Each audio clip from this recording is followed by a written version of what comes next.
তেলের সরবরাহ সারা দেশে ঠিক রাখতে বিভিন্ন তেলের ডিপো ও তেলের পাম্পগুলোতে মোতায়েন করা হয়েছে সেনাবাহিনী ও ট্যাগ অফিসার।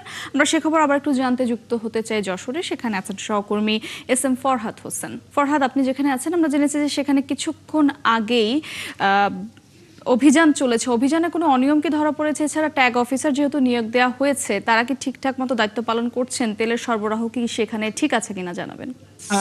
ধন্যবাদ। আমি আসলে এই মুহূর্তে যশোর মনিহারে যাত্রিক জ্বালানি তেল পাম্পে রয়েছে এবং এখানে আমরা আশার পাবাই দেখেছি যে একজন নির্বাহী ম্যাজিস্ট্রেট তিনি এখানে অভিযান পরিচালনা করছেন এবং সেখানে বেশ কিছু অনিয়ম পেয়েছে। অর্থাৎ এখানে পেট্রোল, যেখানে পেট্রোল থাকা সত্ত্বেও পেট্রোল মালিক কর্তৃপক্ষ তারা বন্ধ রেখে পেট্রোল দিচ্ছিল না।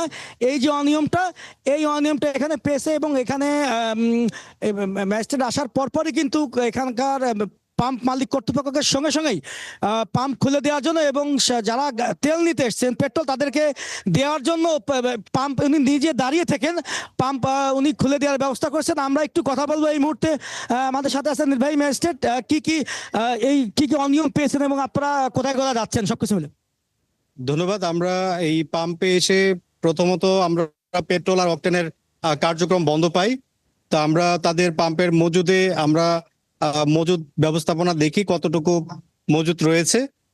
মজুদে দেখা যায় যে তাদের 815 লিটার পেট্রোল রয়েছে।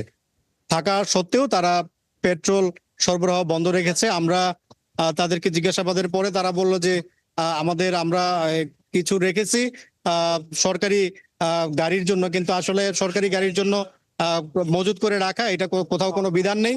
এই কারণে আমরা তাদেরকে ভোক্তা অধিকার সংরক্ষণ আইনে আমরা এই পাম্পটিকে 40,000 টাকা ইতিমধ্যে জরিমানা করেছি, অর্থদণ্ড প্রদান করেছি এবং সাথে সাথে তারা যাতে পেট্রোল সরবরাহ করে সে নির্দেশনা দিয়েছি।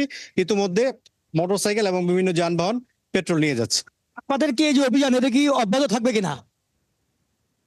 আমাদের অভিযান এইটা চলছে বেশ কিছুদিন ধরেই। এটা আমাদের তেল, যেহেতু তেল নিয়ে একটু সমস্যা তৈরি হচ্ছে, মানুষের মধ্যে একটা আশঙ্কা তৈরি হয়েছে, মানুষ বেশি তেল উইথড্র করছে দেখাই যাচ্ছে, সবাই বুঝতে পারছেন। তো এইটার অভিযান আমাদের ইনশাল্লাহ অব্যাহত থাকবে। রেগুলার অভিযান চলছে জেলা প্রশাসনের। আমরা এই ইনশাল্লাহ তেলের সংকট কাটিয়ে উঠতে পারবো। ধন্যবাদ।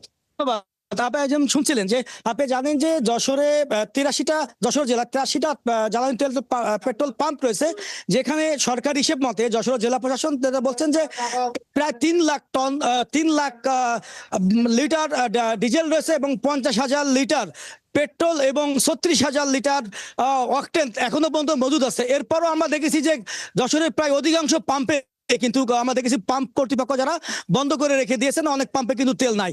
এই যে চলমান যে অভিযান এটা যদি অব্যাহত থাকে সেই ক্ষেত্রে তেলের যে সংকটটা সেটা কিছুটা হলেও লাঘব হবে।